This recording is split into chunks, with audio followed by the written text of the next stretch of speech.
Το πρώτο πρόβλημα που αντιμετωπίζουμε συνήθως είναι το πρόβλημα των υψομέτρων. Δηλαδή έχουμε τις υδροροές. Ειδικά αν απαιτείται θερμομόνωση, έτσι. Βέβαια, γιατί στις καινούργιες κατασκευές το να μην έχεις θερμομόνωση δεν επιτρέπεται, πρέπει να υπάρχει οπωσδήποτε θερμομόνωση. Αν δεν σου επιτρέπει το ύψος από πάνω, οφείλεις να το κάνεις από κάτω.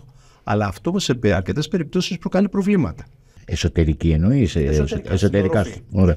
Αυτό προκαλεί προβλήματα όσον αφορά το ύψος του διαμερίσματος και φυσικά δεν ξέρει κάποιος τι ήθελε να κάνει ο αρχιτέκτονας. Έτσι. Αυτά πρέπει να μελετηθούν σωστά.